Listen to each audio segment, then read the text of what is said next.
여러분 안녕하십니까? 전국에 온종일 비가 내렸지만 이 강원 영동 지역에는 이렇게 폭설이 강타했습니다. 눈 예보가 있기는 했지만 이 정도일 줄은 예상을 못해서 일부 도로는 아예 차단을 시켰습니다. 이 때문에 지금 보시는 화면처럼 연휴 마지막 날 서울 양양 고속도로를 포함해서 지금 이 시간 서울행 차량들은 사실상 눈길에 고립된 상태입니다. 먼저 서유정 기자가 보도합니다. 도로에 수북히 쌓인 눈으로 차들이 거북이 걸음을 이어갑니다. 20cm 이상 쌓인 눈에 동해안 고속도로는 수백 대의 차량으로 가득 찼습니다. 움직일 생각을 못합니다. 운전자들이 차에서 직접 제설 장비를 들고 내려 눈을 치워보지만 여의치 않은 상황. 아예 운전을 포기하고 차에서 짐을 들고 내려 하염없이 길을 걸어가는 사람들도 눈에 띕니다. 지금 정확히 4시간 10분 정도 된 것 같아요. 지금 상황으로 아마 여기서 1박을 더 하고 가야 될 것 같아요. 3일절 연휴를 동해안에서 보내고 돌아가는 차량이 늘어난 데다 폭설로 도로에 눈이 쌓이면서 동해안 고속도로는 아수라장이 됐습니다. 고갯길을 오르다 미끄러지는 차량이 늘어나 통행이 정체되면서 급기야 경찰은 도로를 통제했습니다. 문제는 미시령 요금소를 지나 미시령 터널에 진입한 차량들. 오도 가도 못하는 신세에 사람들은 7시간에서 8시간 넘게 차량 안에 꼼짝없이 갇혔습니다. 그나마 서울로 향하는 양양고속도로에 진입한 차량들도 상황은 마찬가지. 춘천과 가까운 내린천 휴게소에서는 차량들이 고속도로 진입을 포기한 채 줄지어 서 있습니다. 오늘 하루 연휴를 보내러 동해안을 찾은 많은 차량들이 3월 폭설에 곳곳에서 발이 묶였습니다. MBC 뉴스 서유정입니다. 네, 강원 동해안 지역은 지금도 폭설이 내리고 있고 최대 50cm까지 내릴 거라는 예보가 나왔습니다. 3월이 시작한 날 그야말로 기습적인 폭설인데요. 그 현장을 직접 연결해 보겠습니다. 자, 배현환 기자, 지금 어디에 나가 있습니까? 네, 저는 지금 강릉시 포남동에 나와 있습니다. 네, 폭설 상황 전해 주시죠. 네, 지금도 이곳 강원 동해안과 산간에는 상당히 많은 눈이 내리고 있습니다. 도로 상황도 크게 나아지지 않고 있는데요. 상당수 차량들이 여전히 눈길에 막혀 도로에 그대로 발이 묶인 상황입니다. 미시령 고개에서 남쪽으로 내려가는 동해 고속도로입니다. 차량이 아예 움직이지 못하고 있습니다. 반대편 길은 차량 진입을 막아서 텅 빈 상태입니다. 또 다른 바로 위쪽 지점입니다. 노학 2교 부근 상황인데요. 속초와 삼척 양방향 차량들이 꼼짝달싹 못하고 멈춰 서 있는 상황입니다. 오후부터 차량 정체가 시작됐으니까 거의 8시간 가까이 진출입을 못하고 있는 셈입니다. 이번엔 서울 양양 고속도로입니다. 서울 방향으로 돌아오려는 차량이 도로를 가득 메운 채 움직이지 못하고 있습니다. 오늘 강원 지역 고속도로의 주요 나들목과 산간 고갯길은 폭설로 대부분 비슷한 모습을 보이고 있습니다. 자, 저도 지금 처음 보는 장면인데 저는 정지 화면인 줄 알았어요. 근데 지금 불빛들이 깜빡거리는 거 봐서는 지금 차량들이 서 있는 그 제속도의 실시간 화면인 것 같은데 눈 예보가 있기는 했는데 차들이 저렇게 고립될 상황까지 간 이유가 뭡니까? 네, 3일절 연휴를 맞아서 동해안을 찾은 관광객들이 일단 많았고요. 오후에 고속도로로 차량은 몰리고 30cm 넘는 폭설이 내리면서 이번 대란을 일으킨 것으로 보입니다. 제설 차량이 투입됐지만 늘어난 차량과 뒤섞이면서 일부 도로가 아수라장으로 변해버렸고요. 눈길에 교통사고도 이어졌습니다. 오늘 오전 6시부터 오후 5시까지 강원도 소방본부는 눈길 사고를 포함해 모두 60건의 교통사고 현장에 출동했고 47명을 구조했다고 밝혔습니다. 기상청은 내일까지 강원 산간과 동해안에 최대 50cm의 눈이 내릴 것으로 예보했는데요. 도로관리당국과 지자체는 도로 위에 고립된 차량들을 최대한 빼내고 차량 통제 구간을 다시 개통하는 데 주력하고 있습니다. 지금까지 강릉에서 MBC 뉴스 배현환입니다. 네, 그러면 이 상황을 차량 안에서 직접 겪고 있을 시민 한 분을 화상으로 연결해 보겠습니다. 자, 정훈 씨 나와 계신가요? 네, 맞습니다. 예, 지금 죄송한데 현재 위치가 어디시죠? 지금 현재 서울 양양고속도로 서울 방면 쪽에 위에 있습니다. 정확하게 얘기하면 서울 원래 출발을 몇 시에 어디에서 출발을 하신 거죠? 저희가 12시에 속초에서 이제 서울 방향으로 출발을 했는데 네. 지금 저 거의 반도 못 왔어요. 지금 인터뷰 때문에 차를 멈추신 겁니까? 아니면 차가 지금 멈춰 있는 겁니까? 지금 잠깐 갓길에 멈춰 있습니다. 아, 그렇습니까? 그러면은 지금 12시에 출발을 하셨는데 지금 저녁 8시가 다 됐습니다. 얼마나 이동을 한 거죠? 지금 거리를 지금 계산을 하실 수가 있나요? 지금 거리는 대략적으로 한 30km 정도 20km요? 이동했는데 8시간 동안요? 30km요. 예. 아, 그 중에 이제 4시간은 휴게소에서 갇혀 있었어요. 휴게소에서 갇혀 있었다고요? 네.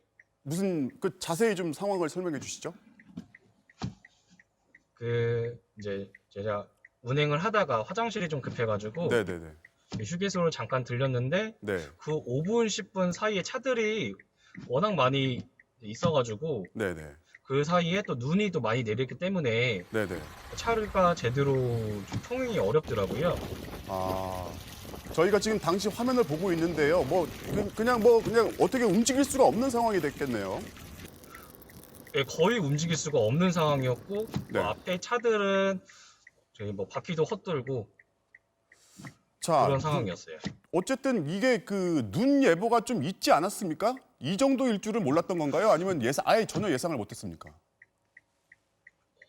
눈은 모르고 이제 비 예보는 있었는데 예. 이렇게 폭설까지 내릴 거라고 상상은 못했어요. 아, 눈이 지금 12시에 출발하셨을 때는 눈이 어느 정도 내리기 시작했죠? 아마 쌓이는 정도 예, 계속 쌓여 있었어요. 아, 그래서 뭔가 좀 마음속으로 심상치 않다라고 느끼셨나요? 어떻습니까?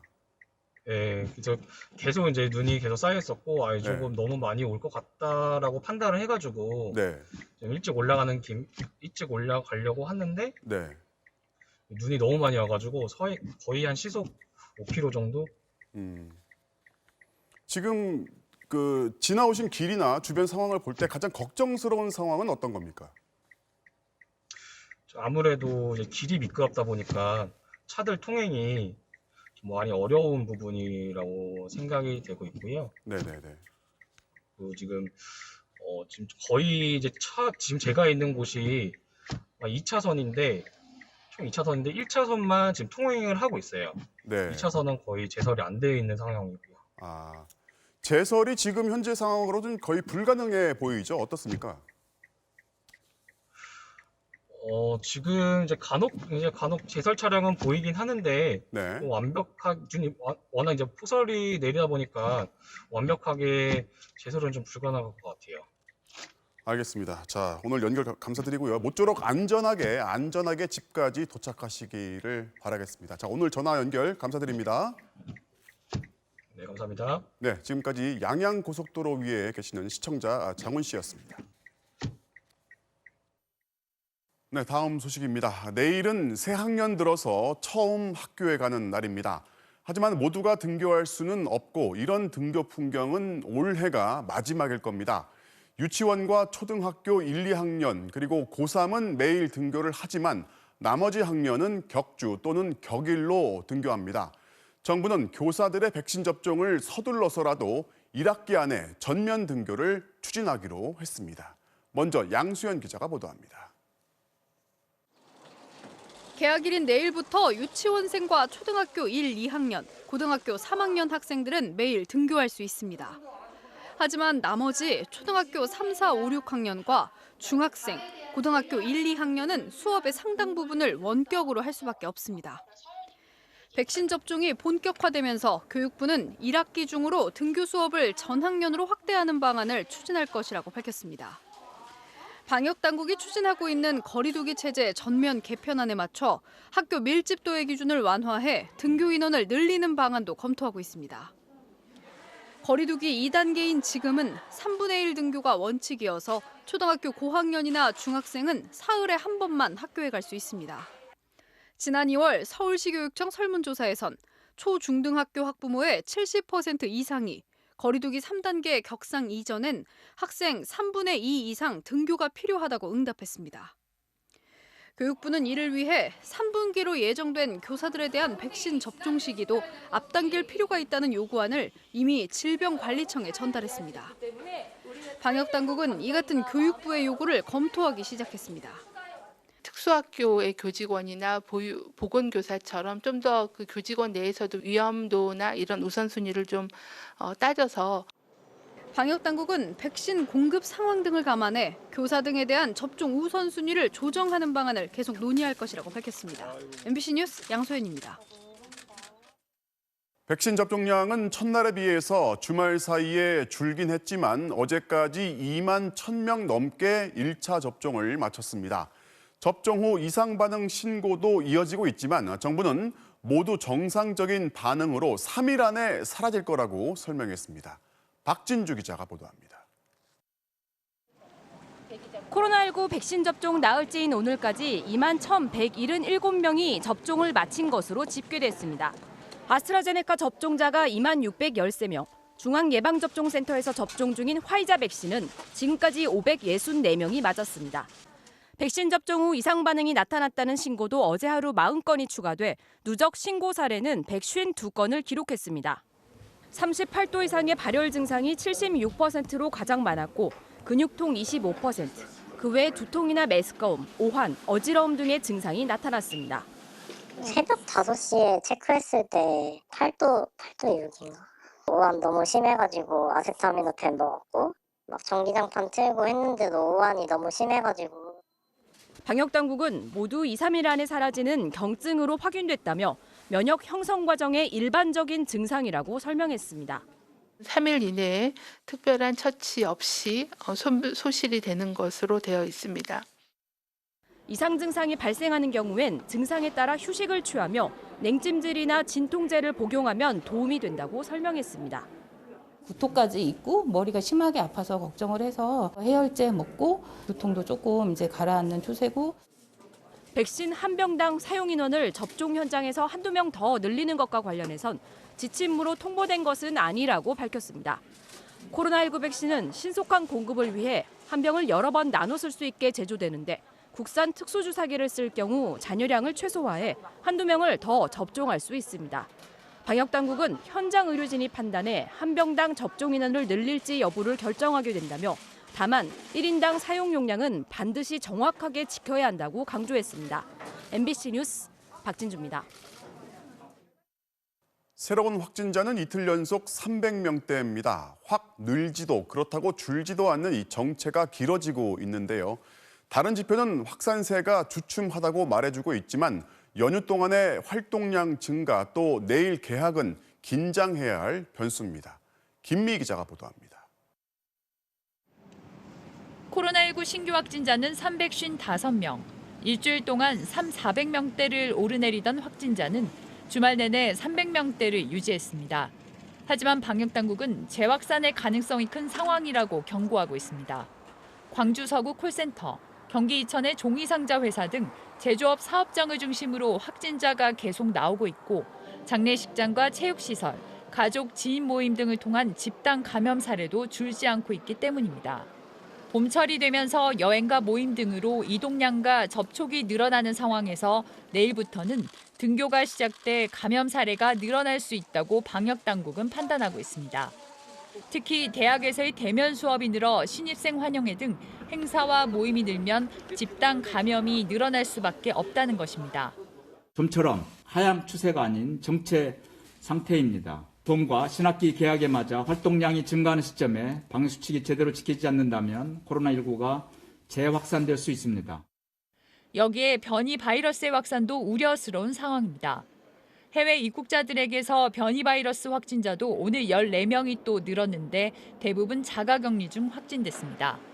최근에는 3가지 주요한 변이 바이러스 이외에도 미국, 일본 등에서 새로운 다양한 변이 바이러스 발생이 보고되고 있어 국내 확산 우려가 높아지고 있습니다. 방역당국은 백신 접종 시작이 긴장을 푸는 계기가 돼선 안 된다며 집단 면역이 형성될 때까지는 거리 두기 등 방역 수칙 준수가 반드시 필요하다고 강조했습니다.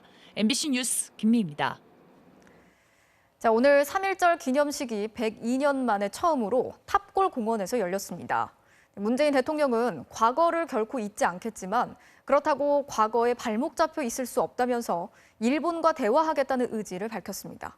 먼저 손병상 기자가 전해드리겠습니다.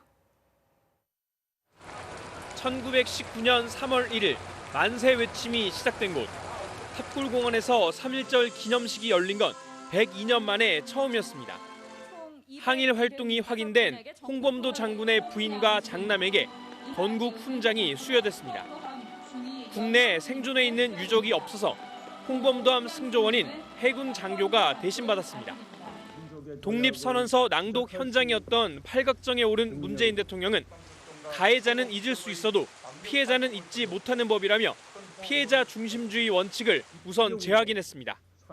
그러면서도 과거에만 갇혀 있어서는 안 된다며 분명한 한일 관계 개선 의지를 밝혔습니다. 역지사지의 자세로 머리를 맞대면 과거의 문제도 얼마든지 현명하게 해결할 수 있을 것이라 확신합니다. 특히 문 대통령은 유일한 장애물은 과거 문제를 미래의 문제와 뒤섞는 것이라며 과거사 해결과 양국 협력을 따로따로 풀자는 이른바 투트랙 노선을 강조했습니다. 과거의 문제는 과거의 문제대로 해결해 나가면서 미래지향적인 발전에 더욱 힘을 쏟아야 합니다. 문 대통령은 양국 협력이 동북아 안정과 번영, 나아가 한미일 3국 협력에도 도움이 될 거라고 힘줘 말했습니다. 또 북한을 향해선 도쿄올림픽 참가를 제안하고 동북아 방역보건협력체에 참여해 줄 것을 요청했습니다. MBC 뉴스 손병선입니다. 자, 그럼 청와대 출입하는 엄지인 기자를 연결해서 3.1절 기념사에 담긴 의미를 좀 더 풀어보겠습니다. 자, 엄 기자, 앞서 전해드린 것처럼 한일 관계의 과거와 미래 두 가지를 모두 언급했는데 방점은 어디에 있다고 볼 수 있을까요? 네, 과거와 미래를 모두 강조했지만 아무래도 무게중심은 미래 협력 쪽에 있다고 볼 수 있겠습니다. 지난 2018년엔 가해자인 일본이 끝났다고 말하면 안 된다 이렇게 강하게 언급을 했었고 2019년엔 일본의 수출 규제 조치까지 겹치면서 미래와 협력에 대한 메시지가 상대적으로 줄었던 게 사실입니다. 하지만 올해는 협력이란 단어가 19번이나 나올 정도로 강조됐습니다. 물론 피해자는 과거를 잊지 못하고 피해자 중심주의의 입장에서 본다고도 언급은 했지만 동시에 서로 역지사지의 입장에서 지혜로운 해결책을 찾자 과거에 발목 잡힐 수 없다고 한 부분은 방점이 미래에 찍혀 있음을 보여주는 대목입니다. 자, 이에 대해서 일본 정부는 한국 정부의 구체적인 제안을 주시하겠다 이런 표현을 했습니다. 네, 물론 당장의 즉각적인 대화 조성이 쉬운 것은 아닐 겁니다. 하지만 청와대 관계자는 오늘 기념사에 대해서 과거는 직시하되 교훈으로 접근했다는 메시지 자체가 외교적인 신호라면서 일본도 경직된 자세를 버리고 전향적으로 노력해달라는 뜻이라고 설명했습니다. 일단 자세를 보였으니 같이 방법을 찾아보자는 맥락입니다. 자, 그러면 이렇게 협력을 강조한 배경이 있을 텐데 아무래도 이거는 외교적인 상황과 연관해서 볼 수 있겠죠? 그렇습니다. 미국 바이든 신행정부가 강조하는 대목이기도 하지만 한일 관계가 원만하지 않으면 한미일 공조가 쉽지 않고 결과적으로 남북 관계 개선에 적어도 득은 되지 않는다 이런 판단이 깔려 있습니다. 그렇다면 한일 그리고 남북 관계 개선을 어떻게 할 것이냐가 관심일 텐데 구체적인 방법까지는 언급되지 않았습니다만 연결고리격인 계기는 대략 두세 가지가 거론됐습니다. 동북아 방역협력과 도쿄올림픽이 대표적인데요. 먼저 방역협력을 통해서 북한에 보건 의료 지원을 하면서 대화를 시도해 볼 수 있다는 기대가 있고 또 지난 평창올림픽 때 남북 간, 북미 간 접촉을 통해 대화로 이어진 것처럼 도쿄올림픽을 통해서 다시 대화로 가는 계기를 만들 수 있다는 분석입니다. 이와 관련해서 청와대 관계자는 정상회담을 포함해서 고위급이든 실무급이든 모든 대화가 가능하다는 게 오늘 발언의 의미다 이렇게 설명했습니다. 지금까지 청와대에서 MBC 뉴스 엄지인입니다. 자, 오늘 전국에서 열린 3.1절 기념 행사는 코로나19의 비까지 내리면서 대부분 비대면이나 소규모로 진행이 됐습니다. 자, 그럼에도 불구하고 강제 동원 그리고 위안부 문제에 대해서 일본 정부의 사죄를 촉구하는 목소리는 변함이 없었습니다. 김건휘 기자가 취재했습니다. 서울 용산의 강제징용 노동자상 앞. 장대비 속의 노동자 단체들은 강제 동원 역사를 사죄하고 배상하라는 손팻말을 들었습니다. 강제동원 사죄하라! 3.1절을 맞아 일본 정부의 강제징용으로 희생된 피해자들을 기리고 전쟁 범죄에 대한 사죄를 이끌어내기 위해 나온 겁니다. 우린 누구나 잘못을 저지릅니다. 그 잘못에 대한 적절한 사죄가 있어야만 평화를 위해서 함께 나아가기를 진심으로 기대합니다. 평화의 소녀상 앞에서도 3.1절 기념 집회가 소규모로 진행됐습니다. 특히 최근 하버드대 램지어 교수가 위안부를 부정한 것과 관련한 비판의 목소리도 나왔습니다. 위안부가 매춘이다라고 얘기한 거 듣고 저도 정말 어이가 없었고 그 발언은 정말 피해자분들 모욕하고 우리 역사를 다 왜곡하는 망언이라고 생각하거든요. 만세! 코로나19로 인해 10명 이상이 모이는 집회가 금지된 상황. 창원, 부산, 구미, 광주, 울산까지 올해 3.1절 행사는 비대면으로 열리긴 했지만 102년 전 그날처럼 전국 곳곳에서 울려 퍼졌습니다. 대한독립 만세! 램지어 교수와 이영훈, 유석춘 등 보수 우익 인사들의 망언에 대한 비판도 이어졌습니다. 3.1절을 맞아 일본군 위안부 피해자인 이용수 할머니도 소녀상을 찾았습니다. 비를 맞고 있는 소녀상을 닦아내고는 일본 정부의 사죄를 요구하며 목소리를 높였습니다. 잘못했으면 사과를 해라. 더 이상 너는 용납 못한다.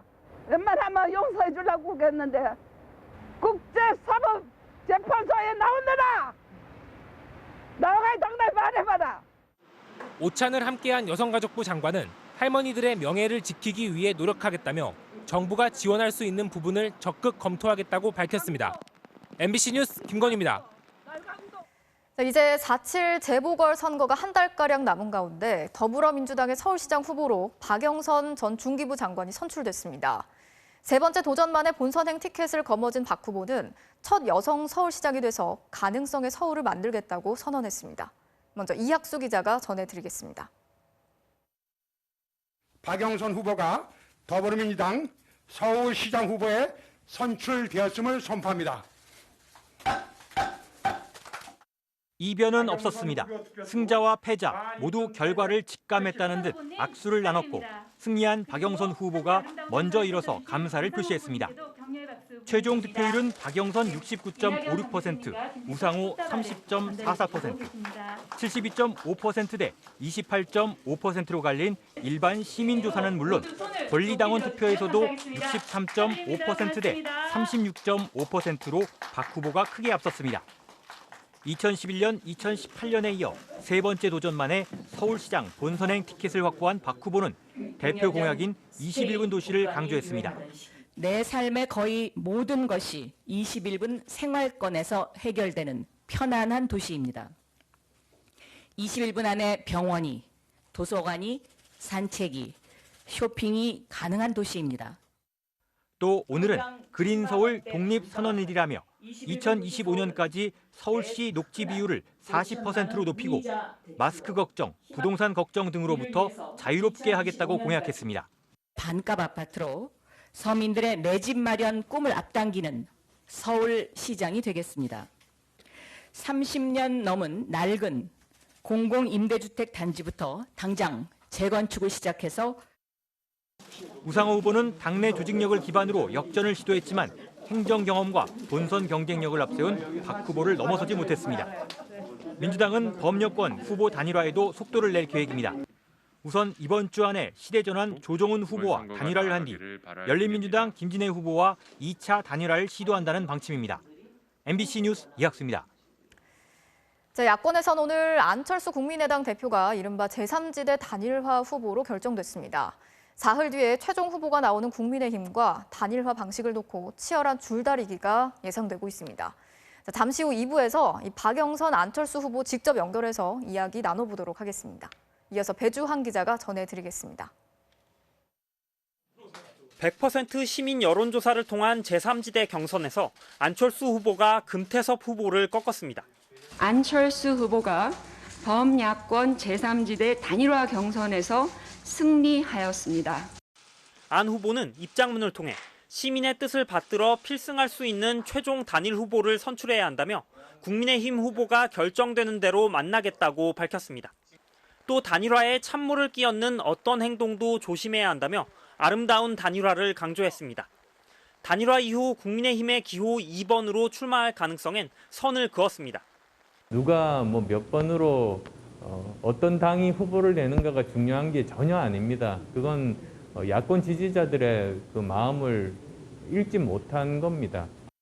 마지막 TV 토론을 벌인 국민의힘 서울시장 후보들도 안 대표와의 단일화 필요성을 거듭 밝혔습니다. 단일화를 통해서 반문재인 정권 심판을 해달라는 이러한 정서를 묶어내지 않으면 저희는 승리가 굉장히 어렵겠다. 서울시를 탈환해야 그다음에 있을 대통령 선거에서 야권이 정권 교체, 정권 탈환 가능하게 할 수 있고요. 국민의힘은 앞으로 이틀간 여론조사를 거쳐 오는 4일 최종 후보를 발표합니다. 안 대표는 후보 선출 직후 MBC와의 인터뷰에서 국민의힘이 선호하는 후보 적합도보다 민주당 후보에 대한 경쟁력을 물어야 한다는 입장을 분명히 했습니다. 단일화의 중요성엔 모두 공감하지만 앞으로 그 방식을 두고 양측의 치열한 기싸움이 펼쳐질 것으로 보입니다. MBC 뉴스 배주환입니다. 미얀마 군부가 쿠데타를 일으킨 지 한 달째, 미얀마에선 피해 일요일이 반복되고 있습니다. 경찰의 무자비한 폭력 진압에도 시위대의 규모가 갈수록 커지자 군부는 무차별 발포를 명령해서 어제 하루에만 쿠데타 발발 이후 가장 많은 18명이 희생됐습니다.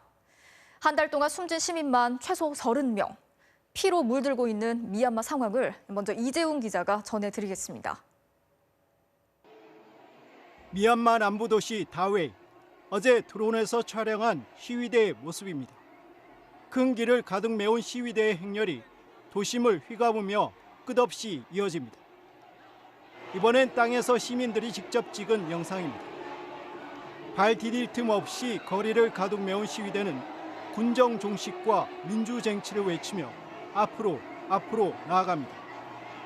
대로 한가운데서 울먹이던 한 수녀가 대오를 이루고 있는 경찰을 향해 엎드려 절을 합니다. 시위대에게 폭력을 행사하지 말라고 애원하는 겁니다. 하지만 군경은 미얀마 전역에서 평화적인 시위대를 향해 실탄을 발포했고 다웨이에서만 3명이 숨졌습니다. 유엔이 행동에 나서려면 얼마나 더 죽어야 합니까? 어제 미얀마 최대 도시 양곤에서 군경이 쏜 총에 가슴을 맞아 쓰러진 23살 대학생 니니 아웅 뗏 나잉이 숨지기 전 SNS에 남긴 글입니다. 그가 쓰러졌던 자리에는 추모객들이 가져다 놓은 핏빛 장미꽃이 폈습니다. 미얀마에서는 피해 일요일로 불리는 어제 하루 동안만 18명, 쿠데타 한 달 동안 최소 30명이 숨졌습니다. 양곤 곳곳에는 희생자를 추모하는 꽃다발이 놓였고 희생자들의 장례식도 이어졌습니다. They are terrorists within the state. State sponsor terrorists. They are terrorizing the people of Myanmar.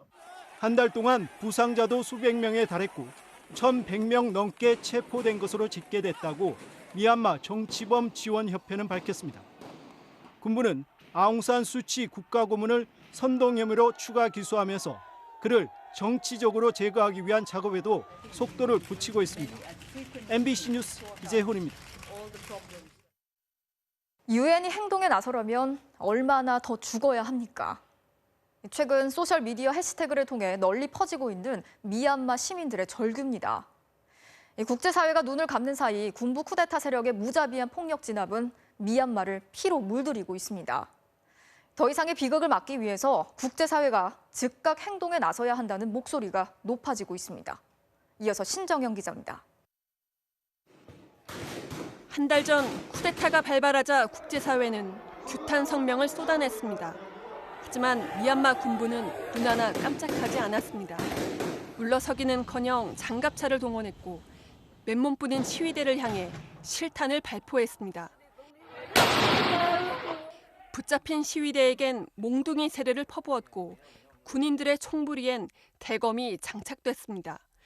지옥 같은 일요일을 보낸 미얀마를 향해 국제사회가 한 일은 또 규탄뿐이었습니다.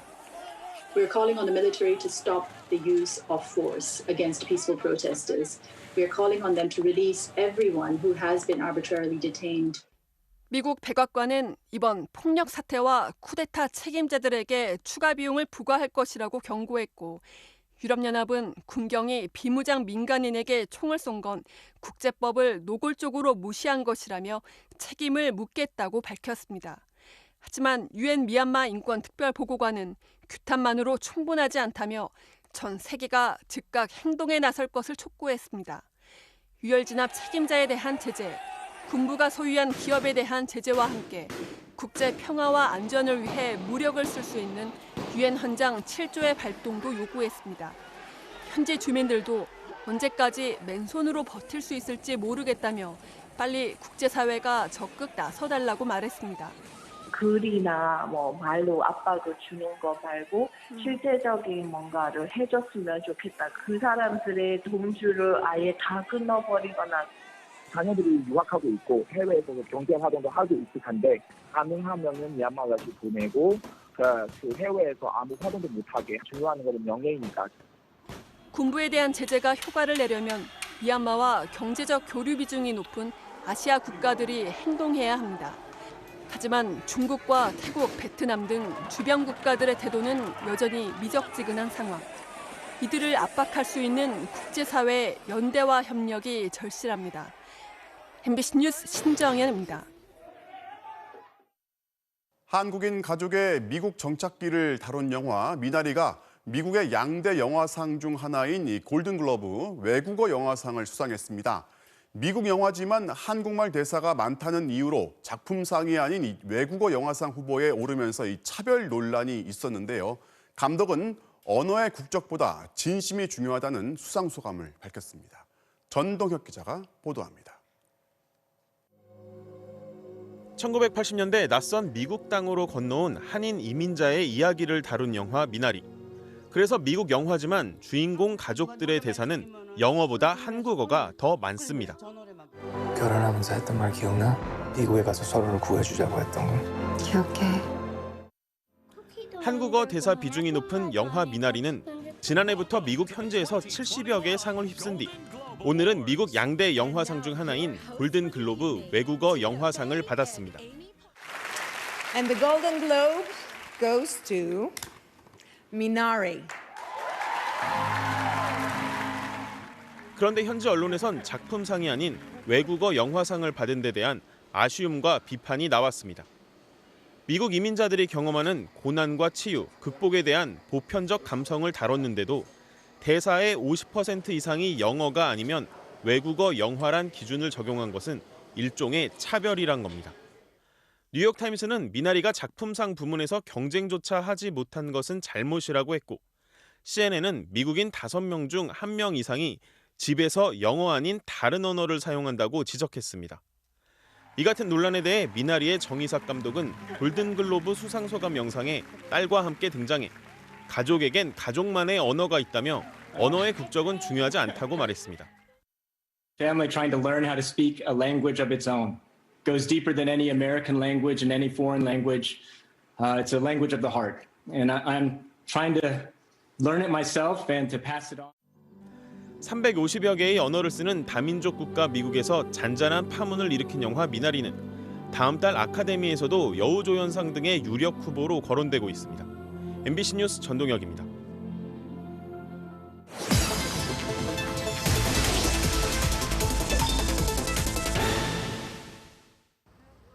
다시 간다. 인권사회팀 윤상문 기자입니다. 비닐하우스는 집이 아니다. 이주노동자들이 열악한 숙소 문제를 호소하며 몇 년째 외쳐온 구호입니다. 지난해 말 캄보디아 노동자가 혹한 속에서 숨지고 난 뒤에야 비닐하우스 숙소가 금지됐는데요. 현장은 어떻게 달라졌을까요? 다시 가보겠습니다.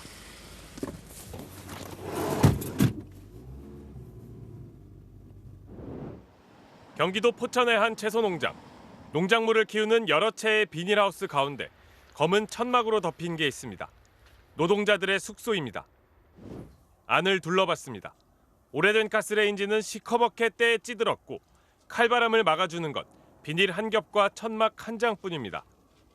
1년여 전 베트남에서 오기 전엔 숙소가 이 정도일 거라곤 생각도 못했습니다. 청소 안 해요? 다 시즌소 안 돼요. 기름 여기 많아 있어요. 네. 그냥 자 이거 바퀴벌레 이거 귀로. 네. 가장 견디기 힘든 건 온수가 안 나온다는 겁니다. 간이 열선을 고무통에 담가 물을 직접 데워서 써야 합니다. Tắm về khoảng tầm 30 phút thì mới có nước để tắm. Chứ không có nước nóng, không có máy nước nóng để tắm rồi. 열선을 담가 물을 데우려다 3차례나 감전됐습니다. 손 아파, 급 아파 여기 하시간 다음 괜찮아요? 이거 아파, 이거 이렇게 못해요. 그래도 자신의 숙소는 사정이 좀 나은 편이라고 했습니다. 바로 옆 여성 노동자들의 숙소는 아예 물이 나오지 않아 밖에서 물을 길어다 써야 할 정도입니다. 이천의 또 다른 비닐하우스 숙소. 간이벽을 세워 만든 방은 여기저기 상자로 덧대놨습니다. 날씨가 추우면 벽으로 물이 흐르기 때문입니다. 너덜너덜 밖으로 나와 있는 콘센트는 언제 불이 나도 이상하지 않을 정도로 위험해 보입니다. 베트남 노동자 B씨는 이곳에서 도저히 살 수 없다며 노동부에 농장을 옮겨달라고 신청했습니다. 노동부 조사 과정에서 농장주는 좋은 숙소를 구해줄 테니 B씨를 계속 일하게 해달라고 한 것으로 전해졌습니다. 하지만 좋은 숙소는 말뿐, 실제 돌아온 건 협박뿐이었습니다.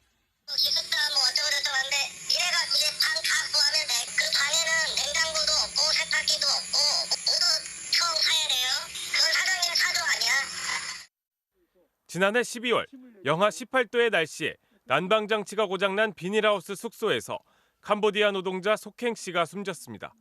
이 사건 이후 고용노동부는 비닐하우스 숙소를 금지했고 A씨와 B씨는 원하던 대로 농장을 바꿀 수 있었습니다. 그런데 그동안에 전혀 안 해주다가 기숙사 문제로 사업장 변경을 이렇게 해준 거, 이거는 그동안에 보지 못했던 그런 사례입니다. 하지만 다른 이주 노동자들에겐 여전히 꿈 같은 이야기입니다. 농장주가 숙소에 문제가 없다고 고집하면 언제 나올지 모를 노동부 결정을 기다려야 하기 때문입니다. 고용노동부는 비닐하우스에 사는 것만으로도 이직할 수 있게 지침을 바꾸겠다고 했지만 2달째 검토만 하고 있습니다. 사업주가 기숙소를 제공하지 않는 상황으로 몰려서 도리어 주거 환경이 악화될 우려가 있었다라는. 대안 마련도 지지부진한 상황입니다. 농촌에 있는 빈집을 고쳐 이주 노동자에게 제공할 계획이지만 대상이 10곳에 불과합니다. 공동기숙사 설치도 제한 수준에 머물러 있습니다. 단순히 뭐 도나 이런 데서 결정한다고 할 수 있는 문제가 아니어서. 농장주들도 당장 집을 신축하긴 어렵다며 비닐하우스 금지에 대한 유예 기간을 달라고 곳곳에서 시위를 벌이고 있습니다. 재정적인 부담이 좀 따르기 때문에 기존에 축소된 이제 미허가 가설 건축물이라도 이제 미비 시설을 보완을 전제로 이전처럼 좀 고용을 허가해줄 필요가 있다는 말. 하지만 의지가 있다면 불가능한 것도 아닙니다. 강원도 화천의 한 농장주가 이주 노동자들에게 제공하는 숙소입니다. 냉난방도 잘 되고 창문도 정상적으로 달려 있습니다. 여러 문화권에서 온 노동자들을 배려해 조리대도 2곳을 만들었습니다. 우리가 못 잘 때는 외국인 근로자도 못 자겠죠. 기본적으로 할 수 있는 거는 해줘야지. 농촌은 이미 이주 노동자 없이는 한 해 농사를 시작하기도 어렵습니다. 농민이든 이주 노동자든 어느 한쪽의 희생을 강요할 게 아니라 공생을 위한 대책을 서둘러 내놓을 때입니다. 다시 간다, 윤상문입니다. 요즘 농산물도 택배를 이용한 직거래가 늘면서 농협이 농민을 대신해서 택배사와 제휴를 맺고 이 택배 서비스를 하고 있습니다. 무거운 쌀도 4,000원이면 소비자한테 보낼 수 있다 보니 농민들한테도 인기가 좋습니다. 그런데 MBC 취재 결과 농협이 농민들 몰래 이 택배사로부터 뒷돈을 챙기고 있습니다. 차주혁 기자가 단독 취재했습니다. 농협이 3년 전부터 하고 있는 농산물 택배 서비스입니다. 전국 농협지점과 하나로마트 등 3,000여 곳에서 택배를 접수합니다. 무거운 농산물도 4,000원이면 택배를 보낼 수 있어 농민들 사이에 인기가 많습니다. 지난 3년간 2천만 건이 넘습니다. 20kg까지는 무조건 4,000원이에요. 뭐 1kg도 4,000원, 뭐 500g도 4,000원, 20kg도 4,000원. 농협은 경쟁 입찰로 가장 낮은 가격을 써낸 한진택배와 제휴를 맺었습니다. 농협은 접수만 받을 뿐이고 실제 배송은 모두 한진택배가 해줍니다. 택배비를 절감해서 농가 소득 증대에 기여할 수 있는 새로운 길을 생각했습니다. 한 농민이 전북 남원에서 경기도 광주까지 쌀을 택배로 보냈습니다. 운송장에 찍힌 운임은 4,000원. 그런데 택배사 내부 전산망을 보니 운임이 2,850원이라고 돼 있습니다. 차액은 1,150원. 알고 보니 이 차액은 농협이 챙기고 있었습니다. 농민이 택배비로 4,000원을 내면 농협은 한진택배에 2,850원만 줍니다. 나머지 1,150원은 농협이 중간에서 챙기는 겁니다. 택배업계에선 이런 돈을 백마진이라고 부릅니다. 택배사에게 물량을 몰아주는 대가로 택배비를 할인받는 일종의 리베이트 관행입니다. 3천에 대한 수수료 갖고 본사하고 대리점하고 저희하고 나눠먹는 거거든요. 그게 백마진 1,000원이에요. 무조건 다. 농협은 백마진이 아니라 운영 원가라고 주장했습니다. 카드 수수료 2.5%, 뭐 카드 단말기 뭐 이런 비용이 250원이고요. 그다음에 나머지는 이제 지역 농축협에 대한 운영비입니다. 하지만 농민들은 이런 사실을 몰랐습니다.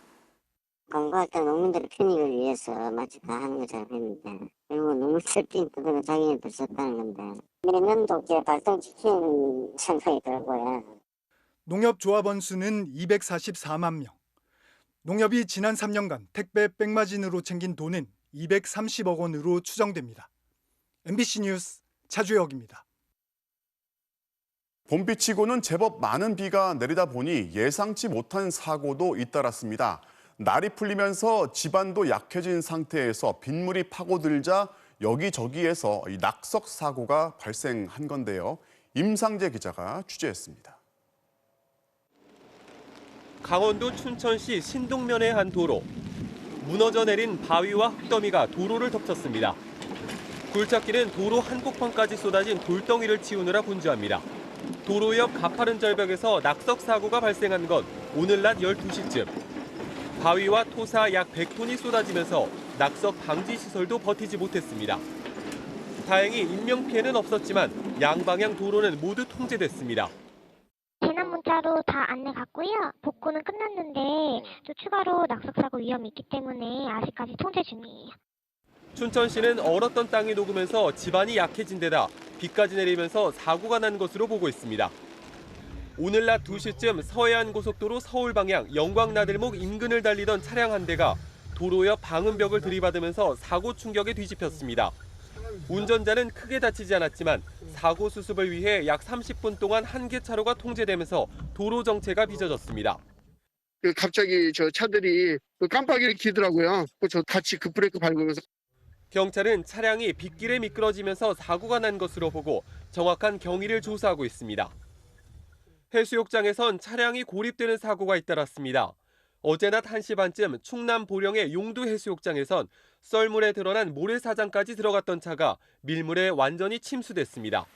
운전자와 일행 4명은 차에서 내려 빠져나왔지만 차량은 물이 빠진 밤 10시가 지나서야 마을 주민의 트랙터를 이용해 끌어낼 수 있었습니다. 모래사장까지 진입을 한 후에 이제 내려가지고 사진도 촬영하고 바다도 구경하고 이렇게 하시다가 이제 물이 들어오는 거를 이제 확인해서 차량을 다시 시도하였는데 이제 모래사장에 바퀴가 빠졌습니다. 보령 원산도 저두 해수욕장에서도 썰물 때 해변에 들어갔던 차량이 갯벌에 빠져 고립됐다 구조됐습니다.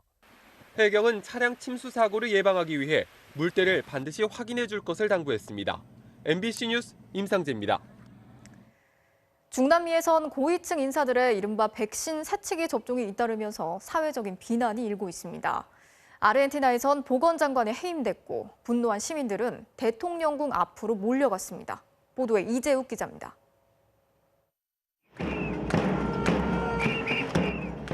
성난 시민들이 북을 두드립니다.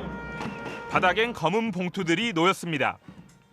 백신 접종을 기다리다 숨진 코로나 희생자를 뜻합니다. 정부 청사에 걸린 백신을 돌려달라는 팻말. 가면을 쓴 시위 참가자가 역사상 최악의 정부란 글귀를 들어올리자 거친 함성이 터져나옵니다. 현직 보건장관과 전직 대통령, 그들의 가족과 친구들이 백신을 새치기 접종했다는 사실에 분노한 겁니다.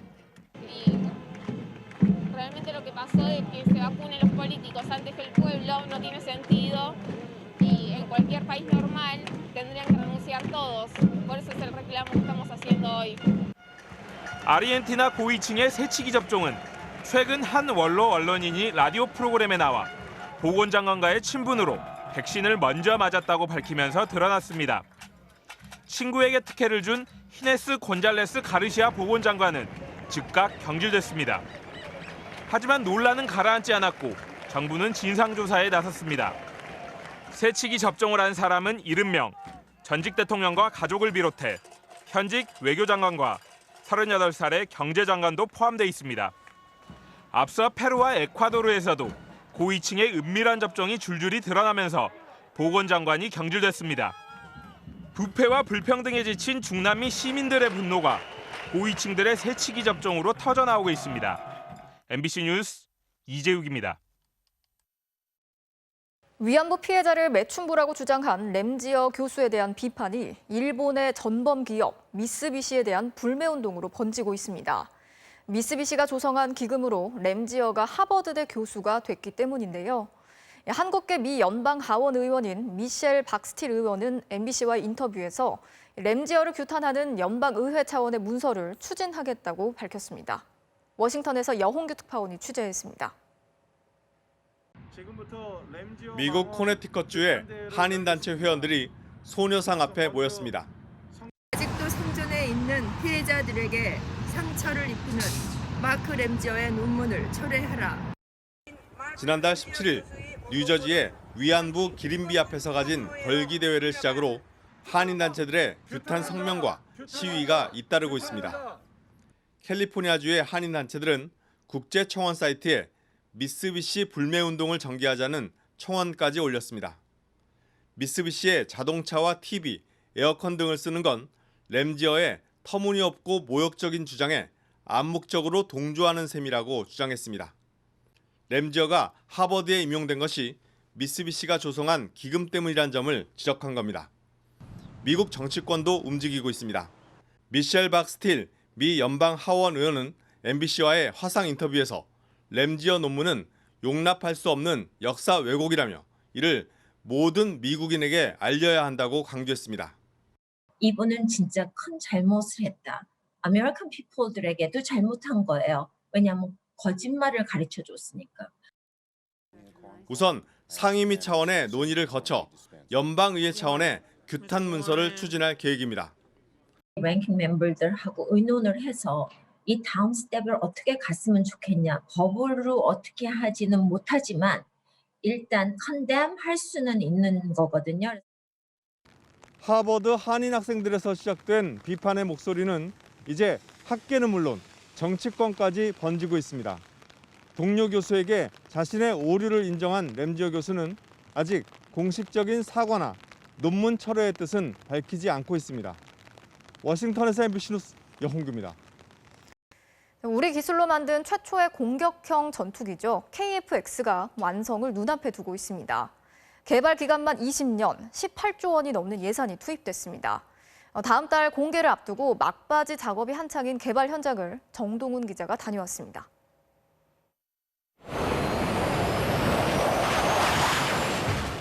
한국형 전투기 KF-X가 최고 속도 마하 1.8로 날아갑니다. 미국의 최신의 F-35의 스텔스 전투기에 못지않습니다. 기동성도 뛰어나고 레이더 탐지 범위도 넓어 적보다 먼저 상대를 탐지해 미사일을 발사합니다. 적이 쏜 미사일은 고주파 방해 전파로 교란해 피합니다.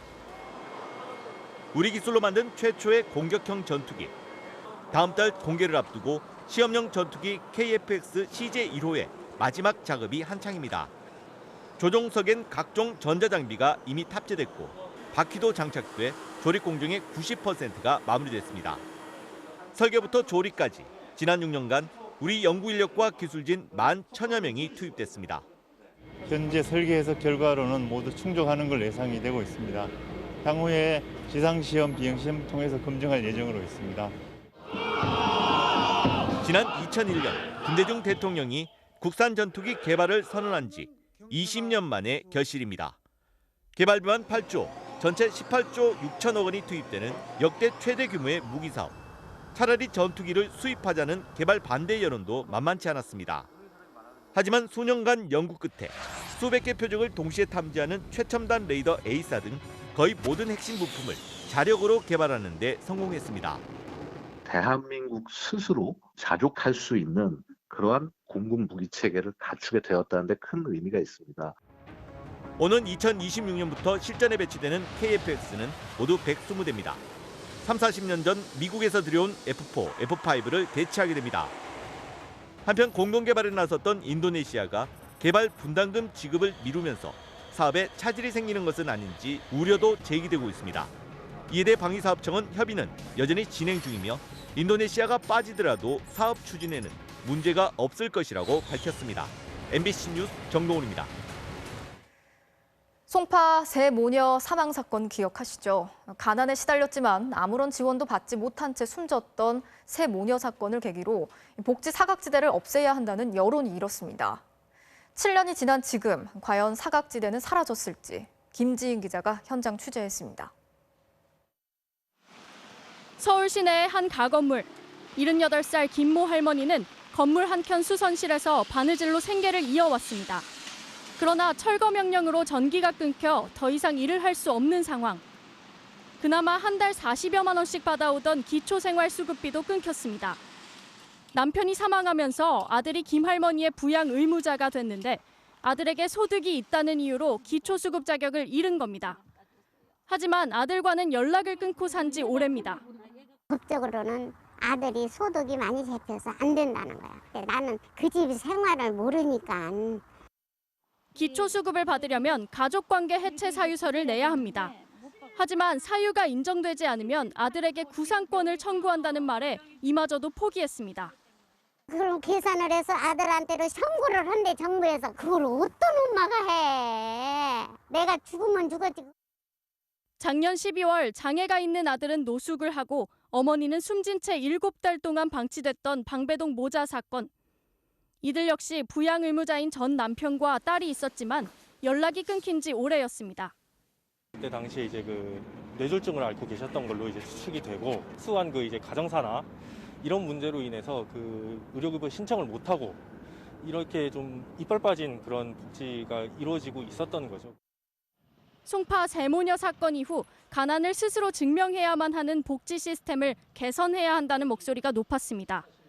이후 단수 단전 미납 정보로 위기 가구를 발굴하도록 했지만 실제 공적 지원으로 연결되는 경우는 10%가 채 안 됩니다. 최근 인천에서 부패 상태로 발견된 독거노인 역시 2년치 관리비가 미납됐습니다. 주소상엔 아들과 함께 사는 것으로 돼 있었습니다. 하지만 아들과는 4년째 연락이 끊겼고 관리비 장기 미납 신고에도 구청은 그의 상태를 알아채지 못했습니다. 네, 연락 자체가 아무것도 두절되니까 저희가 할 수 있는 방법이 아무것도 없더라고요. 조사해보는데 지금 알 수 있는 방법이 없다고 얘기를 해서. 죄송하다는 편지와 월세, 공과금을 남겨두고 세상을 떠난 송파 세모녀. 7년이 지난 지금 코로나19가 가져온 양극화에 복지 사각지대는 더 넓어졌을지 모릅니다. MBC 뉴스 김지인입니다. 이어서 오늘 이 뉴스 전해드리겠습니다. 지난주 형편이 어려운 형제에게 무료로 치킨을 나눠줬다가 감사 편지를 받은 치킨집 사장님 이야기 전해드렸죠. 그날 이후에 적잖은 변화들이 있었다고 합니다. 치킨 소리를 치더라고요. 5,000원밖에 없다. 5,000원치만 먹을 수 있냐. 형편이 어려운 형제에게 무료로 치킨을 먹게 해주고 1년 뒤 뜻밖의 감사 편지를 받았던 박재휘 씨. 그의 선행은 뜨거운 반응을 몰고 왔습니다. 감동의 눈물을 흘렸다. 아직 살만한 세상인 것 같다. 심지어 이런 좋은 일을 한 사람은 돈으로 혼쭐나야 한다는 이른바 돈줄 공세까지 이어졌습니다. 감사합니다.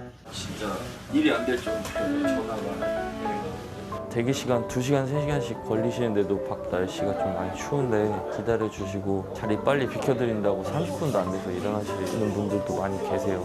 배달해본 적도 없는 먼 지역에서도 주문이 쇄도했습니다.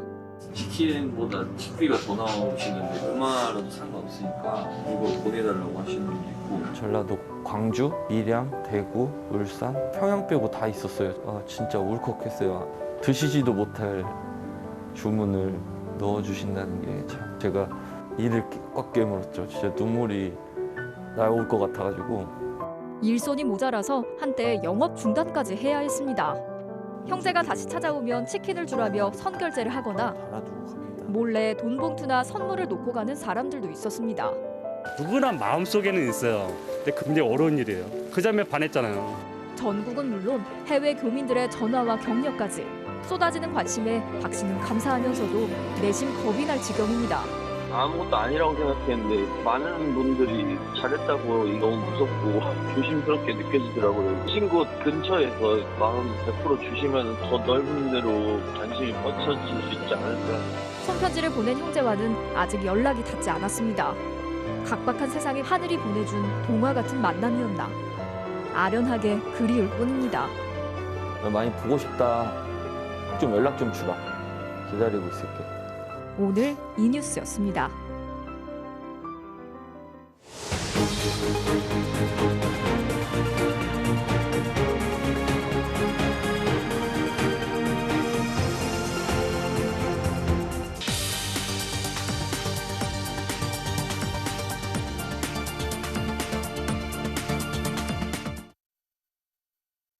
얼마 전 당 간부들을 향해 손가락질을 하며 질책했던 북한 김정은 위원장. 이번엔 군 간부들에게 호통을 쳤습니다. 최근 더 심해진 경제난의 책임을 간부들에게 돌리면서 군기 잡기에 나선 게 아니냐는 분석이 나오고 있습니다. 보도에 이남호 기자입니다. 마뜩찮은 표정의 김정은 위원장, 군 간부들을 다그칩니다. 한 손에 담배를 든 김 위원장은 군 간부들의 도덕적 해이를 질타했습니다. 인민군 지휘성원들의 군사정치 활동과 도덕 생활에서 제기되는 일련의 결함들을 지적하고 얼마 전 김 위원장은 당 간부들을 향해서도 손가락질까지 해가며 쓴소리를 쏟아낸 바 있습니다. 더 이상 그대로 둘 수 없으며 당권, 법권, 군권을 발동하여 단호히 쳐갈겨야 한다는 데 대하여 특별히 언명하였습니다. 김 위원장이 고위 간부들을 상대로 잇따라 군기 잡기에 나선 건데 이유는 최근 더 심각해진 북한의 경제난입니다. 평안남도 순천시에 짓겠다던 대규모 화학제품 공장단지도 7달 만에 초고속으로 완공하겠다던 평양 종합병원도 아직까지 기약이 없습니다. 지난 2016년 김 위원장이 호기롭게 밀어붙였던 국가경제발전 5개년 계획이 실패로 끝나자 그 책임을 간부들에게 돌리고 있는 겁니다. 당군에 대한 군기잡기는 내각이 중심이 되는 경제발전 계획과 또 임시생활 향상에 힘을 실어주려는 전략적 의도가 담긴 것으로 분석합니다. 올해 경제발전 5개년 계획을 새로 내놨지만 이마저도 순탄치 않아 보입니다. 계속되는 대북 제재로 원자재와 설비를 들여오기 힘든 데다 전력난도 심각해 당장 있는 공장도 제대로 돌리기 어려운 상황입니다. 산업공장들, 농업 부문에서는 전기를 조금이라도 더 보장해 줄 것을 애타게 요구하고 있으며 게다가 코로나19에 따른 국경 봉쇄로 생필품 수입까지 막히면서 주민들의 생활고도 극심해지고 있습니다. 경제난 타개를 위해서는 어떻게든 돌파구를 찾아야 하는 상황. 결국 바이든 정부가 내놓을 대북 정책의 윤곽이 드러나야 북한의 새 경제개발 계획의 성패도 가늠할 수 있을 걸로 보입니다. MBC 뉴스 이남호입니다. 자, 앞서 전해드린 것처럼 오늘 강원도에 내린 폭설로 서울로 올라오는 차량들이 지금 고속도로 위에 고립돼 있는 상황입니다. 낮부터 고속도로를 이용하기 시작한 상당수의 시민들이 지금 이 시간까지도 차량에 갇힌 채 거북이 걸음을 하고 있는데요. 현장을 다시 한번 연결해서 자세한 상황 알아보겠습니다. 자, 배현환 기자, 지금도 눈이 굉장히 많이 내리는 것 같은데 현재 차량 통행 상황은 어떻습니까? 네, 지금도 이곳 강원 동해안과 산간에는 상당히 많은 눈이 내리고 있습니다. 도로 상황도 크게 나아지지 않고 있는데요. 상당수 차량들이 여전히 눈길에 막혀 도로에 그대로 발이 묶인 상황입니다. 미시령 고개에서 남쪽으로 내려가는 동해 고속도로입니다. 화면 오른쪽, 차량이 아예 움직이지 못하고 있습니다. 반대편 길은 차량 진입을 막아서 텅 빈 상태입니다. 바로 위쪽에 있는 노악 2교 부근 상황 보시겠습니다. 화면 오른쪽 속초 방향은 차량들이 옴짝달싹 못하고 있습니다. 화면 왼쪽 양양 방향은 고립된 차량을 빼내고 진입을 막으면서 도로에 차량이 거의 없는 상황입니다. 오후부터 차량 정체가 시작됐으니까 거의 10시간 가까이 진출입을 못하고 있는 셈입니다. 이번엔 서울 양양 고속도로입니다. 서울 방향으로 가는 차량이 도로를 가득 메운 채 움직이지 못하고 있습니다. 오늘 강원 지역 고속도로의 주요 나들목과 산간 고갯길은 폭설로 대부분 비슷한 모습을 보이고 있습니다. 예, 앞서 저희가 차량에 갇혀 있는 한 시민분의 인터뷰도 전해드렸는데 7, 8시간 넘게 고립이 돼 있었다고 하거든요. 이런 상황이 대체 왜 벌어진 겁니까? 네, 3.1절 연휴를 맞아 동해안은 관광객들이 일단 많이 찾았고요. 오후에 고속도로로 차량은 몰리고 30cm 넘는 폭설이 넘치면서 이번 대란을 일으킨 것으로 보입니다. 제설 차량이 투입됐지만 늘어난 차량과 뒤섞이면서 일부 도로가 아수라장으로 변해버렸고요. 눈길의 교통사고도 이어졌습니다. 오늘 오전 6시부터 오후 5시까지 강원도 소방본부는 눈길 사고를 포함해 모두 60건의 교통사고 현장에 출동했고 47명을 구조했다고 밝혔습니다. 기상청은 내일까지 강원 산간과 동해안에 최대 50cm의 눈이 내릴 것으로 예보했는데요. 도로관리당국과 지자체는 도로 위에 고립된 차량들을 최대한 빼내고 차량 통제 구간을 다시 개통하는 데 주력하고 있습니다. 지금까지 강릉에서 MBC 뉴스 배현환입니다.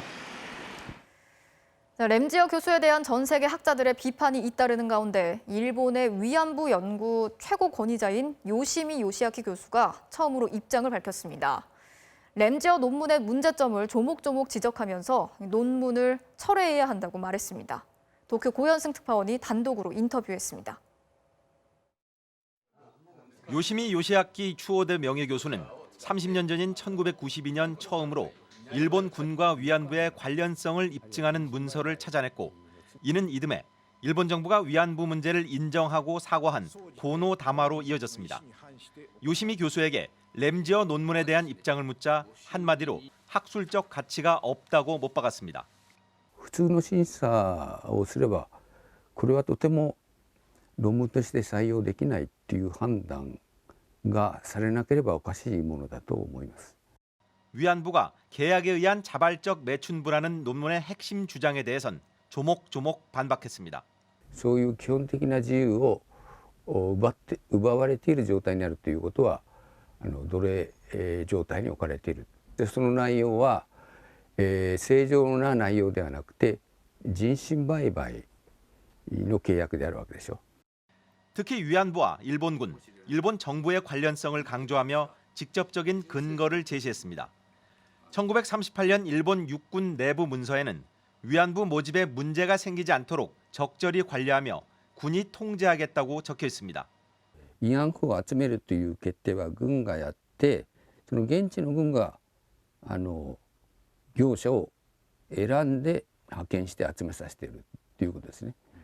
결국 램지어 교수의 논문은 과거사를 부정하는 일본 우익의 역사 수정주의 입장에 맞춰 무리한 해석과 일반화의 오류를 범하고 있다며 논문을 철회하는 게 옳다고 말했습니다.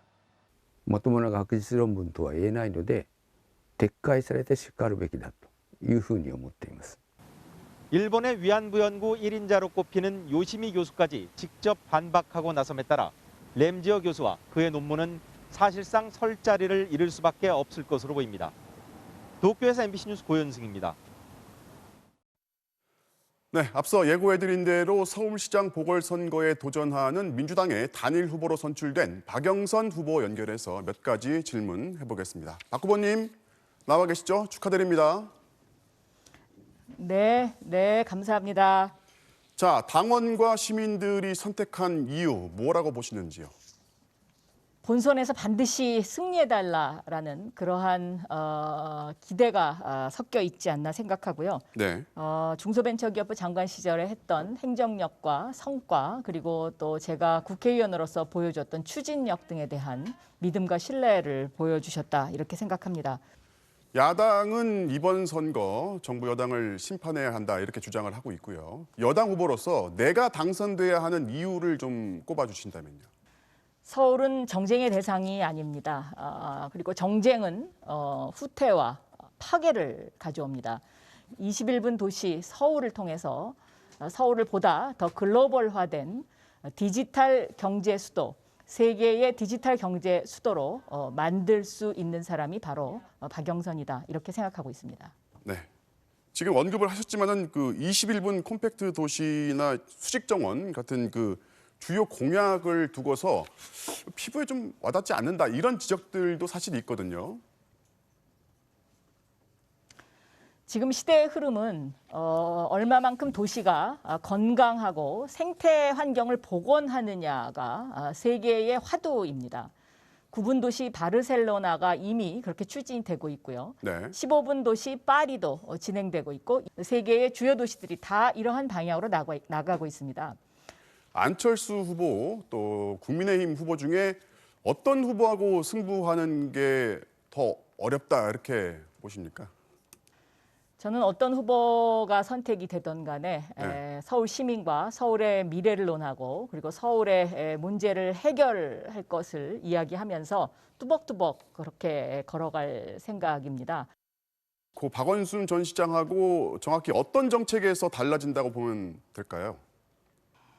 박원순 시장께서는 생활형 시장이었고요. 이 부분은 잘 하셨다고 생각합니다. 네. 다만 서울의 미래를 위한 장기 프로젝트 이 부분이 지금 멈춰져 있는데요. 저는 서울시 대전안을 통해서 글로벌 디지털 경제도시 서울을 만드는 데 주력할 것입니다. 마지막 질문인데요.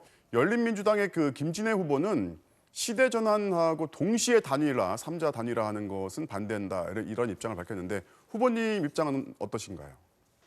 저는 여권 단일화 문제는 당에서 정해주시는 대로 따를 생각으로 있습니다. 네. 제가 김진애 후보님하고도 전화 통화를 했었는데요.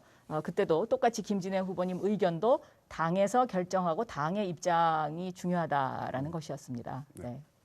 알겠습니다. 그 말씀으로 대답을 가름하겠습니다. 자, 오늘 말씀 잘 들었습니다. 네. 네, 감사합니다. 네, 지금까지 민주당의 박영선 후보였습니다. 네, 이번에는 이른바 제3지대 경선에서 승리한 국민의당 안철수 후보 연결해서 몇 말씀 나누어 보겠습니다. 자, 안 후보님 나와 계시죠? 축하드립니다. 네, 감사합니다. 먼저요, 시민들이 제3지대 단일 후보로 선택한 이유 뭐라고 보십니까?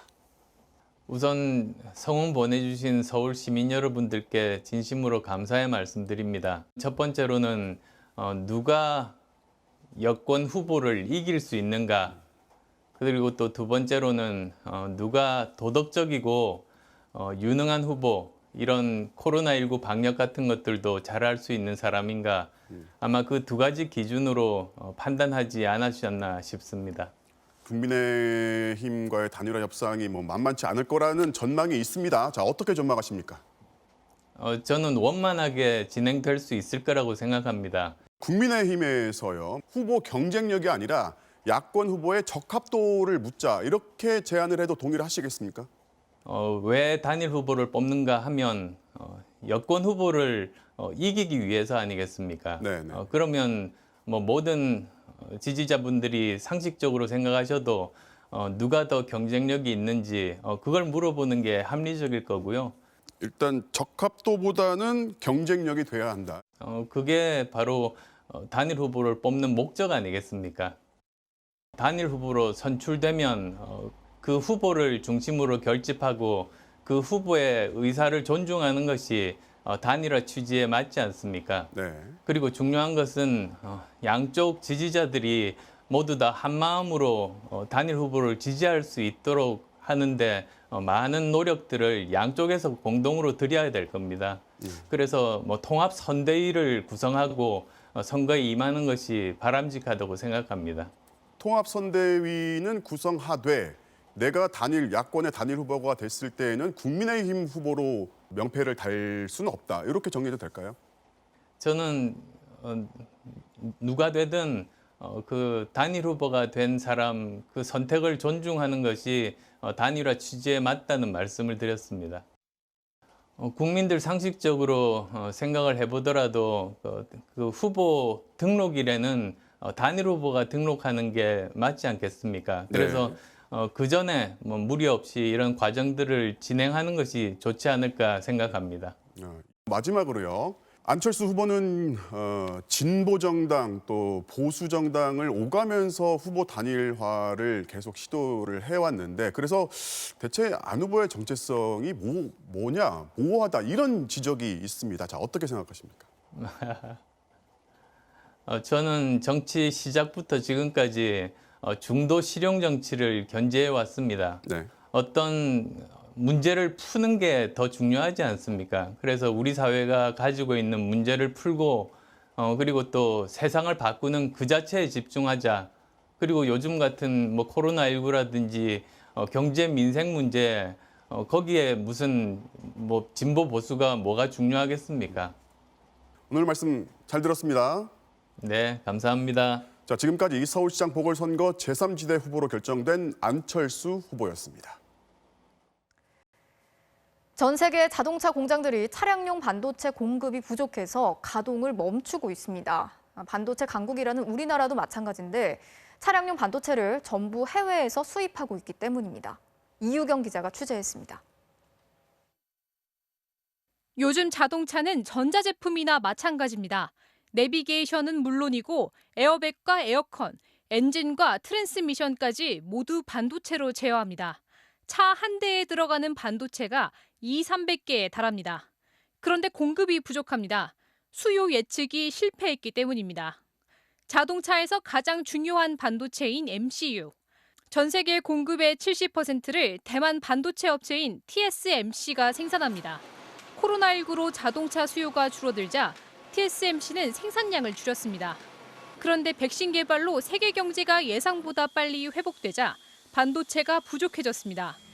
게다가 미국 텍사스에서 발생한 대규모 정전으로 차량용 반도체 공장 2곳의 가동이 중단됐습니다. 그 결과 자동차 공장들이 줄줄이 멈춰서고 있습니다. GM과 폭스바겐, 테슬라까지 공장 가동이 줄어들자 미국 대통령까지 직접 나섰습니다. Recently we've seen how a shortage of computer chips, like the one I have here, has caused delays in production of automobiles that has resulted in reduced hours for American workers. 한국도 영향을 받고 있습니다. 한국 GM은 한 달째 생산량을 절반으로 줄였습니다. 현대차와 기아는 당장은 재고가 있지만 사태 장기화에 대비해 주말 생산을 일부 줄였습니다. 한국은 세계적인 반도체 강국이지만 차량용 반도체는 거의 만들지 않고 있습니다. 그 자동차용 반도체가 한 20년 내구성이 있어야 되고요. 고장이 없어야 됩니다. 그렇다고 해서 사업성이 뛰어난 건 아닙니다. 가격이 높은 것도 아니고 시장이 큰 것도 아니기 때문에. 전기차와 자율주행차에는 지금보다 훨씬 더 많은 반도체가 들어갑니다. 차량용 반도체 부족 문제는 당분간 계속될 것으로 보입니다. MBC 뉴스 이유경입니다. K리그에선 2년 연속 준우승에 그쳤던 울산이 홈 개막전에서 강원을 대파했습니다. 울산 홍명보 감독도 K리그 사령탑 데뷔전에서 기분 좋은 첫 승을 거뒀습니다. 이명노 기자의 보도입니다. 울산의 홈 개막전이 열린 문수 월드컵 경기장입니다. 빗속에도 홍명보 감독의 K리그 데뷔전을 직접 보기 위해 경기장을 찾은 팬들의 기대감으로 들썩이고 있습니다. 오는데 설레임 안고 와서 비 오는 것 따위는 괜찮았습니다. 울산대 화이팅! 아시아 챔피언스리그 우승팀 울산 선수들은 완벽한 경기력으로 화답했습니다. 골키퍼 조현우가 초반부터 동물적인 선방으로 골문을 지켰고 윤빛가람이 전매 특허인 프리킥으로 시즌 첫 골을 신고했습니다. 페널티 박스 바로 앞에서 찬 강력한 킥이 골키퍼가 손쓸 새 없이 그대로 꽂혔습니다. 후반 6분 만에 강원 수비수 임채민이 퇴장당하면서 경기는 급격히 울산 쪽으로 기울었습니다. 후반 9분 수비수 김기희가 추가골을 터뜨렸고 3분 뒤에는 역습 상황에서 이동경의 패스를 받은 이적생 이동준이 절묘한 칩슛으로 팀의 세 번째 골을 넣었습니다. 울산은 여기서 만족하지 않았습니다. 후반 19분 김인성이 수비 한 명을 제치고 오른발로 한 골. 7분 뒤에는 왼발 발리슛으로 멀티골을 넣으며 약 4,000명의 홈팬들에게 5대0의 화끈한 승리를 선물했습니다. 울산은 2012년 7월부터 강원을 상대로 17경기 무패 행진을 이어갔고 현장에 복귀한 홍명보 감독은 K리그 사령탑 데뷔전에서 첫 승을 기록했습니다. 19년 만에 K리그에 들어와서 피치 위에 섰는데 제가 그동안 입었던 유니폼과 색깔은 다르지만은 전혀 낯설지 않았습니다. 한편 승격팀 제주는 성남과 득점 없이 비겼습니다. MBC 뉴스 이명노입니다. 프로농구 프로야구에서 인삼공사가 3연승을 달렸습니다. 생애 첫 FA를 앞두고 올 시즌 최고의 활약을 펼치는 이재도 선수가 오늘도 해결사로 나섰습니다. 이명진 기자입니다. 인삼공사의 단신 가드 이재도는 오늘도 코트를 휘저었습니다. 장기인 압박 수비에 이은 빠른 속공으로 팀 공격을 이끌었습니다. 전자랜드가 석점 차로 따라온 3쿼터 중반엔 정확한 석점포로 상대 추격을 차단했습니다. 4쿼터엔 감각적인 패스로 윌리엄스와 엘리웁 덩크를 합작하며 승리의 쐐기를 박았습니다. 팀 내 최다인 18득점에 도움 4개를 기록한 이재도의 활약을 앞세워 인삼공사는 3연승을 달리며 공동 3위로 뛰어올랐습니다. 반면 내일 인수구단 공개 입찰을 앞둔 전자랜드는 에이스 김낙현의 부상 공백 속에 3연패에 빠졌습니다. SK는 꼴찌 LG를 제물로 4연패를 끊고 신락 같은 6강 희망을 살렸습니다. 특히 미네라스가 펄펄 날았습니다. 불도저처럼 림에 올려놓는 골 및 득점은 물론 외곽에서도 석점포를 3개나 터뜨리며 무려 30득점을 올렸습니다. KCC는 DB를 제압하고 선두를 질주했습니다. 3쿼터에만 석점슛 7개를 모두 성공하고 35점을 몰아넣으며 무서운 폭발력을 자랑했습니다. MBC 뉴스 이명진입니다. 여자 프로농구 플레이오프 2차전에서 삼성생명이 홈에서 우리은행을 꺾고 승부를 3차전으로 몰고 갔습니다. 삼성생명은 26득점에 11리바운드를 기록한 가드 윤예빈의 맹활약으로 정규리그 1위 팀 우리은행을 넉 점 차로 물리쳤습니다. 1승 1패를 기록한 두 팀은 모레 챔피언 결정전 진출을 놓고 마지막 3차전을 치릅니다.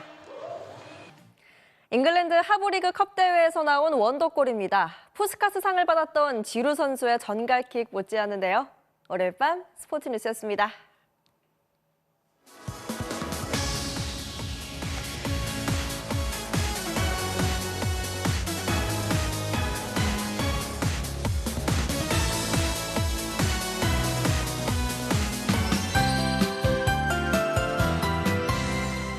요즘 날씨가 참 중간이 없습니다. 이 산불 걱정을 덜었으니 이젠 비나 눈이 좀 그만 와도 될 법한데 여전히 비구름이 전국을 가득 뒤덮고 있습니다. 찬 공기가 내려오면서 현재 경기 북부 지방도 비와 눈이 섞여 내리고 있고요. 이들 지역까지 대설특보가 더 확대됐는데요. 특히 강원 중북부를 중심으로는 적설량이 빠르게 늘고 있어 걱정입니다. 이미 진부령에는 40cm가 넘는 폭설이 집중됐는데 내일까지 총 예상되는 눈의 양이 최고 50cm는 넘을 것으로 보입니다. 밤 사이는 서울 등 그밖의 수도권 지방도 대부분 눈으로 내리겠는데요. 예상되는 눈의 양은 경기 북동부와 영서남부, 경북 북부에 최고 8cm, 서울도 1cm 안팎이 예상됩니다. 아침 출근길에는 날이 반짝 추워지면서 도로가 얼어붙게 십상이니까요. 조심히 이동을 하셔야겠습니다. 비나 눈은 아침 중에 그치겠고 하늘도 점차 맑아지겠는데요. 영동 지방은 오후까지 더 이어지겠습니다. 아침 최저 기온은 서울 영하 1도, 광주 3도까지 떨어지겠고요. 낮 기온은 서울 7도, 대구 8도에 그치겠습니다.